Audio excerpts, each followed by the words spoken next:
All right. All right, Brad, are you going to be my clicker? Okay, well, we're not streaming. Yeah, we're streaming. There we go. Okay, take two. Sorry about that, guys. First of all, thank you everybody for showing up. This is an awesome turnout. This is our third talk in our Saturday workshop series. This talk is called Botnets for Beginners. A couple slides, I'll kind of go into details about exactly what this is going to cover. And go ahead, Britt. Got to get the legal crap out of the way. This is for educational purposes only. So if you choose to use this in an improper fashion, you'll probably go to jail. Say hi to Bubba. Also, just as with most stuff at the range, there's going to be some offensive material that will bother you in any way, shape, or form. Now's your chance to leave or forever hold your peace. So, all right, go for it. Okay, a little background for me. Been volunteering at the range for over 2 years now. I've been doing 1.5 years incident response at a major university. Got a bachelor's degree, associate's degree in computer programming, and if you ask the FBI, I am the local recruiter for the Taliban. Just one thing of note, especially for the newer volunteers here, like pretty much everything I'm showing you today has been learned here. Like even with my programming background, my computer degree that I got, that taught me the fundamentals, kind of like the foundation that you need to know as far as programming goes, but the actual implementation and the methodology was all learned here. So just keep that in mind. Yet another reason to go to the range to learn, because you actually learn by doing here. So what this talk is about, basically we're going to outline the basic concepts necessary to implement a distributed computing system, which is a fancy name for a botnet. We're going to cover the design, the technologies you can use, and how to implement them. We're going to do high-level examples of good guy and bad guy implementations, and we're actually also going to hopefully kick off a live demo of one of the good guy implementations.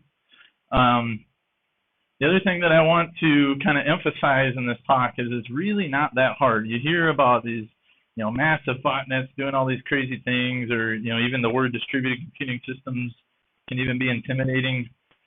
And yeah, the idea that I'm trying to convey with this talk is that really anybody can know it. If you know just a decent amount of programming, you can accomplish this.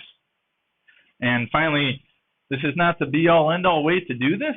However, this is a very effective system. I've used it many times. Brett's used it a lot, and it works really well. All right, wait, go back one. Just backspace. Nope.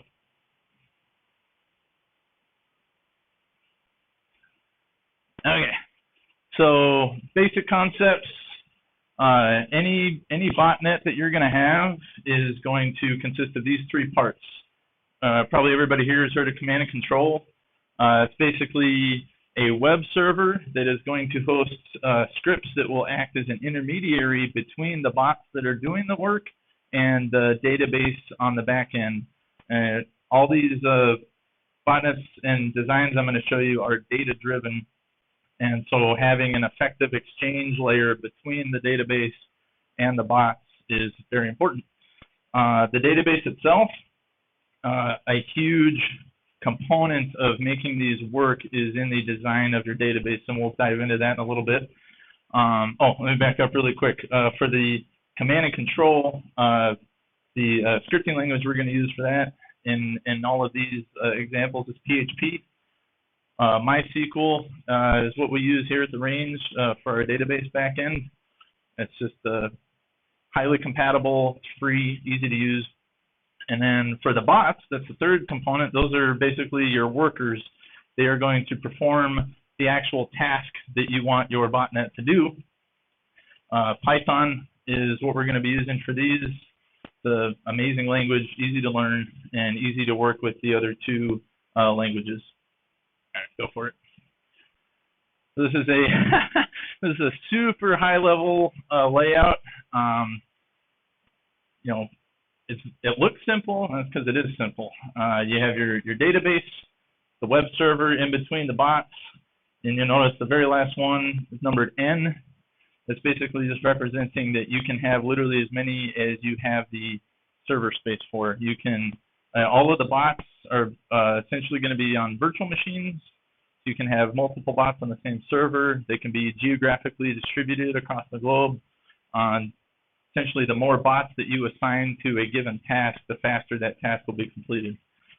Go for it. Okay, so a little more detail on the bots themselves. Like I just mentioned, you can have from 1 to n number of bots on your grid, and you can scale that as high as you want. They can either all do the exact same tasks. For example, if you had a botnet that was doing a DDoS, or they can be automated to perform in sequence, which we'll actually show you in a minute with the demo. We're going to try to demonstrate the first chunk of our small business vulnerability scanner. The other great thing about this bot design is they can be run on very lightweight virtual machines. You can literally get away with the 256 mega RAM Ubuntu server on a VM to accomplish most of your goals. So you got to figure even on a single server, you can, you're basically limited to how many cores of processor you have. And as I mentioned before, that you can host all your bots on one server, or they can be geographically separated. You can literally have them all over the globe. That's the beauty of having the web interface as your intermediary, because you can just point the bots to either the domain or the IP that's sitting on, and they can get their instructions that way.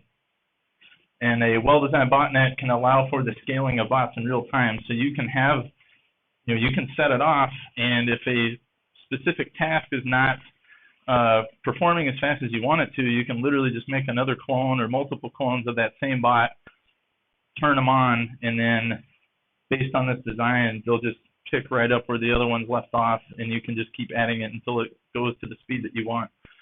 And then, yeah, essentially the workflow is it's going to basically sit there and ping your web server and say, hey, give me work, and then when the queue table, which we'll get into in a minute, is finally populated with a work task, the server will then send the data that the bot needs to perform whatever job that it's doing. And then once that bot has processed the task, it will then send data back to the server to update the database and potentially trigger other bots to do other jobs. All right, a little more detail on the web server. So as I also mentioned before, your web server is going to act as the intermediary between the bots and the database. Essentially, the bots are going to be pinging, in this case, the PHP scripts saying, hey, give me work. The web server PHP script is going to query a queue table looking for work. If it finds work, it will output that to the bot, and then it will immediately update the queue table, effectively deleting it from the list so that when the next bot queries, it will get the next order task. As far as size on this, you can generally get away with just a 1 to 2 gigabyte RAM Ubuntu Apache server. Nginx works really well too. And just a pro tip, especially with Ubuntu 16, they changed a lot of the PHP libraries, so make sure that your code matches with the libraries it's using, because that bit me in the ass pretty hard not too long ago. All right, go for it. All right, so the database. Proper database design is crucial. Just when you're doing databases in general, even if it's not on a botnet, you want to have well-structured tables. But kind of the magic of a botnet database is the existence of the queue tables. So you're going to have your tables that are long-term storage that you're going to dump the results from all of your jobs so that you can run a reporting tool or anything you want on it. Simultaneously, you are going to upload queue tables, which are effectively going to act as a trigger for whatever bot you're queuing for. So in the demo we're going to show in a minute, the user will go to a web form. They're going to enter in a domain. That domain is going to be uploaded to two tables. One will be called the domains table that's going to assign a case number and a domain ID to that. And then it's also going to enter into a queue table where we have a subdomain brute forcer that is checking for that. When it finds a domain, it'll do its work. It's going to then post its results to a long-term relational table where you'll have a map from the root domain to the subdomain, and then you also have a queue table where an IP lookup will be done on that subdomain. It'll make more sense when I show it in a minute. Sorry about that. The other really neat trick is to have what's called a logical delete column in all of your tables. Instead of, when you're done with your data, just deleting it and not being able to recover it, you have a column called logical delete, which is just a single bit that you flip either from a 0 to a 1. And then you structure your search queries based on whether you're looking for something that's not deleted or something that is deleted. So you would just say, select every record from this table where logical delete equals 0. That would show you everything you have that's not deleted. If you did the same query where logical delete equals 1, that could actually show you stuff that is deleted, so that data won't show up in your search queries, but it's still there if you need to go back and find it. And then as far as sizing the VMs, that's purely going to depend on the amount of data you think you're going to be processing. Go for it. Okay.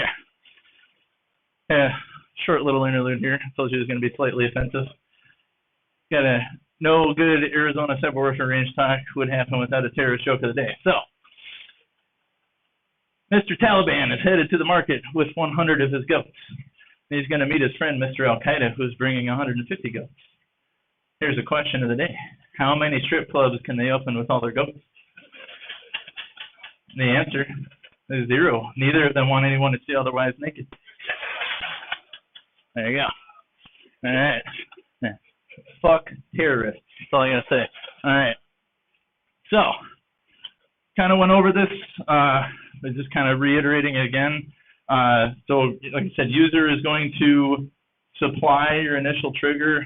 In the case of the demo, it's going to be a web form. And essentially, that's going to be entered into a queue, which will act as a trigger. The first bot is going to be polling the server for work. Once it gets that, it's going to perform its task, post the data back to the server, and then it's going to update the long-term storage and then the secondary queue, and on and on and on as long as you want it to go. Oh, man. All right, that looks crazy. Okay. So the next few slides are code snippets from the actual demo I'm going to show you.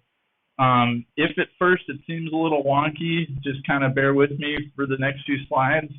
I'm going to pause after this, and then if anybody has any questions, I'm totally happy to answer, but I'll see if I can get through this explaining. So this is from a Python bot whose job actually is to do IP address lookups based on a given domain. So the part I have underlined here is essentially doing a post request to the getDomains.php, and the parameter that it's passing kind of cut off there, but it's just all it says is A equals I. Now it looks kind of wonky at first, but it'll kind of be better explained in a minute. The A can literally be named anything you want. That is the parameter that you are sending back to the server. The reason I use a single character is I'm effectively shrinking the bandwidth that I'm sending in my post. So if you do A equals I, the data portion of your packet is only 3 bytes. And then the I is basically, as you'll also see, effectively what will trigger a certain SQL query on the PHP side. So, and then just below it too, you see, if reply equals NA, that basically means that there was nothing in the queue table. It's going to wait 10 seconds, and then it's going to go back to the top of the loop, ping the server again for work. All right, go for it. Okay, so this is chunk number 1 of the PHP the get domains that it's posting to. And you can see here, I have an action variable that I'm assigning to that parameter A. So in this case, the action will equal I. And then I'm just instantiating other variables that I'm going to use later on in my query. Okay. Looks a little wonky, but I'm going to try to explain it as best I can. So the very next to the number 1, you see the action equals I. So that's getting the literal value of that A parameter that we assigned to action. And this is basically saying, okay, hey, the bot just pinged I, which for me referenced IP lookup. So because of that, I'm now going to perform all of this work. Next to number 2 is our first SQL query where we're selecting from the IP lookup queue where logical delete equals 0. So show me ones that haven't been deleted. Order by entry date descending, basically, putting them in chronological order, and then limit 1. So only give me one subdomain to do the IP lookup on. And then this is saying in number 3, if you find a result, you're then going to assign different elements of that record that you got. So we have a domain ID, subdomain ID, and then the subdomain name. What is echoed here will be returned to the Python script as the data that it's then going to use to perform its work. After that, we need to update the queue table. So basically here I'm flipping that logical delete bit to a 1 instead of a 0. I'm basically saying effectively delete it from the queue table so that the next time you're pinged, you're not going to give the same work again. And then down here, the number 5, if it doesn't find anything in the queue, it's just going to echo NA, which will make the bot wait for 10 seconds. And then this is coming back to the Python bot, so I'm kind of just trying to go through the signal flow.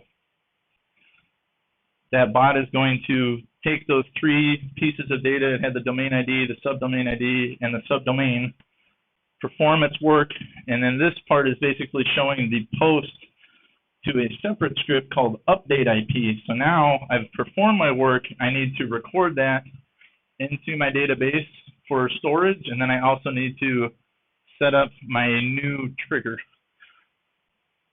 So, and real quick too, so you'll see I have different parameters here. I have one for DI, short for domain ID, SD for the subdomain ID, and then IP is the IP address that it found. And we'll see that in a second on the next slide. So this is going now to the update PHP page. See those exact same parameters, the DI, the SD, and the IP. I am now taking the actual data that's assigned to those parameters and assigning it to the corresponding PHP values. And then this looks a little wonky, but once again, it's really not as complicated as it looks. It's just broken up into 3 queries, and they're each doing a very specific thing. The first one is putting that data into long-term storage. In this case, it's a relational table that's mapping the IP address to the domain. And you can see here we're inserting those values, subdomain ID, domain ID, subdomain ID, and the IP address. The second middle block is updating what's called port scan queues. So now this is actually going to trigger an nmap scan on that IP address that it just found. And then the third block here is going to an IP owner queue. So it's another interesting way of doing this is you don't necessarily have to only trigger a single queue. Like you can have data from one bot actually trigger a multitude of other bots. It doesn't just have to be a one-to-one relationship. So in this case, as soon as data is updated here, it'll actually spawn 2 jobs simultaneously. One will be a port scan, one will be more information on the IP itself. Okay, and then this is just a kind of a diagram of that signal flow. So we have the web form trigger that's updating the 2 tables, long-term table and a queue table. You have the get work in the middle, which the bot is querying. The get work sends the data, bot 1 processes it, goes to the update. Update then does a long-term in the queue, which we just saw. And then bot 2 then pings that query, and then it just literally back and forth. Think of a ping pong effect. So, all right, next slide. Questions? I know that was a lot.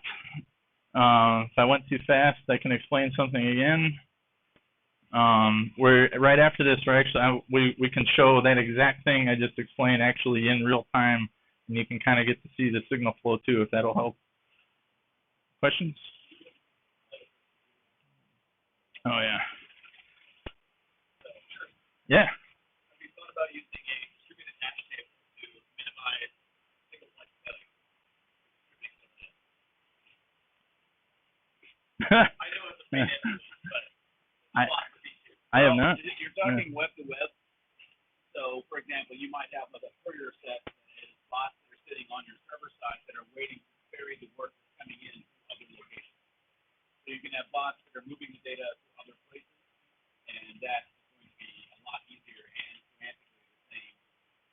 In addition to that, the things that are doing the carrier equation are also the noise that helps you obfuscate the data that you're using by input.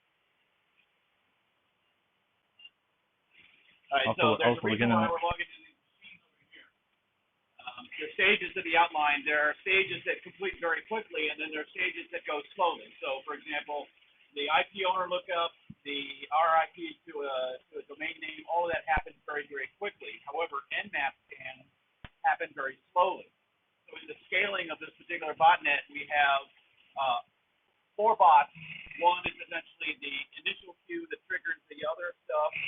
We have 2 other bots that are dedicated to the IP lookup and the ownership lookup, and then we have a total of 5, 1 local and 4 down the side here that are doing the Nmap scan for all of that. So the Nmap scan obviously takes the longest, so that's where we are distributing the largest amount of work.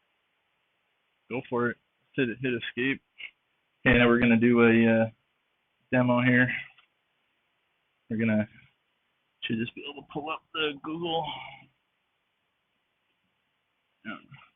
and then I have it queued. And you just got to do in the domain name. So we're gonna say hi to our friends. I don't know if you can even see it. Oh, it's actually cut off. That's funny. Doing NSA.gov just to say hi. So minimize it. Minimize that. Yeah. Yeah. That picture you had up there before was like kid porn. Not quite. Okay, so the top bottom on the left up there is doing the subdomain brute force thing. Yeah, that one takes a few seconds, but once it kicks off, you'll see it doing the post. There it goes. So that each one of those is a post to the web server, and that's kicking off this guy here. And so these are the owners of those IP addresses. All the subdomains it found, these are now the owners of those subdomains. This is an initial Nmap scan of the first target, and then, I don't know, that one's sleeping. Yeah, demo guys are hating me. But you can see on the side here, it kicked off Nmap scans on all those too. So it's literally each one of these bots is grabbing the next IP to perform work, and they will just continue to grab it in sequence until the job is totally completed. So you can see how fast that went. Like that was the entire subdomain space of NSA.gov. And it's not scrolling by quickly, but each one of those have also picked up part of the assignment. Oh. And so you can see this guy at the bottom right is doing work on the Nmap scan, and these guys are also sequentially participating, also performing their own processing of that workload. And you can see that our scale is a little bit off because we got through that really quickly, and these are taking forever. So this is where we spend all of our time provisioning new bots to help us with the Nmap scan to speed it up so that it all happens very, very quickly. Yep. Any questions? Yes, sir. We're basically covering the design and implementations of botnets and how to use them for production. In this case, this actual system, once we're finished, is going to be used to provide vulnerability assessments for small businesses through InfraGard. So this is a botnet for good, you could say. And then in a little bit we're going to get into how you can also use it to have fun.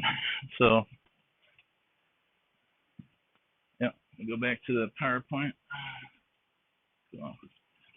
Other questions? Yes, sir.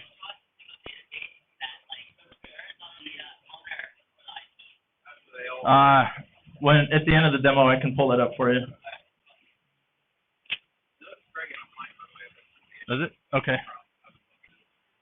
Awesome.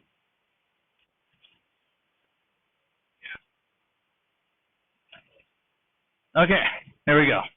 A very hypothetical example. So, yeah, next slide. So here's our scenario, hypothetical scenario. So we wish to inflict some digital pain on a region of the globe that has an affinity for goats. You have a juicy exploit that will allow you to compromise a large number of assets in that region. How do you automate this so that you can achieve maximum pwnage in the shortest amount of time? The answer is a botnet. So pregame, so just like any other hack, you got to do your recon. If you're targeting a vast region of Earth, you need to use a faster port scanner than Nmap, otherwise you'll probably die before it's done. The answer for this is a tool called MassScan. I don't know if any of you guys in here has used it. It is awesome. If you can change how fast you want it to go, and on its fastest setting, it can actually scan the entire internet in 3 minutes. Do you mind mentioning that the recording is going to be online, just because I see everybody with their phones out? Oh yeah, so yeah, just an FYI, I guess we're recording this and it'll be posted online, so if any of you guys are interested in that. Also with MassScan, another tip is because it works so fast and it's sending out a ton of packets, you will actually DOS yourself if you don't throttle it back properly. I hypothetically found that about 1,000 requests a second is right around the sweet spot. So once you've done your scan, you want to parse out the scan results. In this particular instance, we just want to make a list of IPs that we want to go after, and then we just basically write a script that'll dump those IPs into a queue table, which will act as our trigger for our exploits. And now we are good to go. So as far as like the VMs and setting everything up, in this particular case, the data set's really small. It's just an IP list. So you can put your database and your web server on the same box, and it'll actually speed things up a little bit. Each bot will have literally it'll be a bare bones Ubuntu server running just a single Python script. That's all you need, and then you just replicate that as many times as you feel you need. And it can be anything, and just the more bots you have, the faster the work will be accomplished. And if you launch it and it's not running as fast as you want, you simply just add more bots. Okay, the execution. This kind of said before, each bot of the VM will be exactly the same. They will only be running the script you've written with the exploit. And then the way the scripts are going to work is they're just going to query the server for the target, perform the work, and then update the server saying either, hey, the exploit worked, or hey, it didn't, and then it'll just update a second table that'll just give you a list of boxes that you've compromised. So, and this should now look familiar. So this is essentially the layout of said hypothetical botnet, and just the box around the database and the server just representing that's on the same box. But like I said, really simple design, incredibly powerful, very scalable, very versatile. You can program these bots to do anything you want. You can write custom scripts. As you saw with the demo, the very first one was running a program called Sublister, which somebody else wrote. You can just basically put a wrapper around a already existing program or script and just feed it data as input and then parse whatever output it gives you. Nmap's another example, right? You're simply, in that case, taking in an IP, plugging that into your Nmap query, running Nmap, and then taking the text file output, parsing it, and then sending the data back. All right, there you go. And hopefully it all works out and you get the very nice, great success. And all right, more questions. Told you it was gonna have goats and all sorts of shit. Yeah. Oh yeah. Everybody thinks I'm in the Taliban anyway. May as well roll with it. So, exactly. Yeah, just kidding, FBI. All right. Anybody? No questions? Oh, go for it. So if you were to deploy this hypothetically outside your network, if you don't mind it coming back to you, would you then create a script that would remove it after it's done? You can. And then this way, after each node within your bot is done doing it, it removes evidence of itself so that it can't get traced back to you itself. Absolutely. Yeah, you can program it to wipe itself. You can also automate the replication too, so you can actually have something that checks the length of your queue list, and if it gets beyond a certain threshold, you can then automatically spawn new bot instances. Yeah, you can do it in both directions, spinning up new ones and removing them. Yes, sir.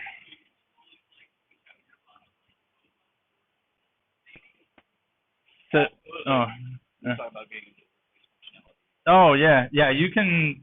They're completely interchangeable, just as long as they're pointed at the right IP address and the data that it's parsing back and forth is compatible. Yeah, you can do it in real time. Yes, sir. So the purpose of this, as far as cyber warfare range, is to help small businesses just their. That specific demo, yes. The methodology we use in a ton of different things. We have a version of it is our management system. We have our forensics range basically works exactly this way. And that is actually one thing that I want to put out there for anybody that is a programmer or wants to be a programmer that is interested in this. Please come see me or Brett. We are looking to teach more people how to do this. We have a lot of projects in mind that we want to do. So yeah, we're definitely looking for help because there's so much to be done and not enough coders, and we are happy to teach you. And also after the presentation, if any of you guys have any other questions, please feel free to ask. And is there any other general questions? Don't ask for help for any from any of these two guys on the CCP stack. Yeah, maybe not. I mean, our network. Were there any ghosts harmed in making this presentation? There were not. Yeah, just pictures. Yeah. And no, not permanently. No. Just to be clear.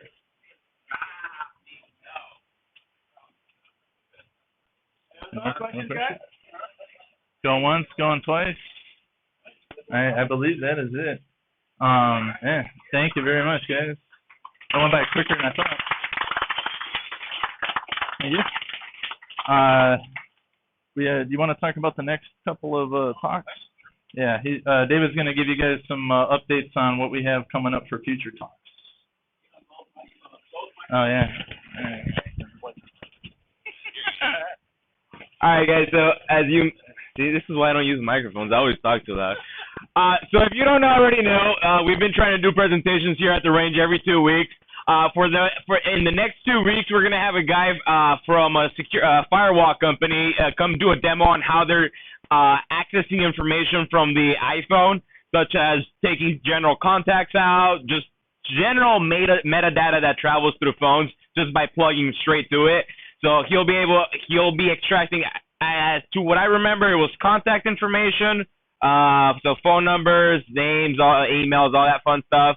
And then 2 weeks after that, we're gonna have a lady from ASU hopefully do a presentation on research in the dark web.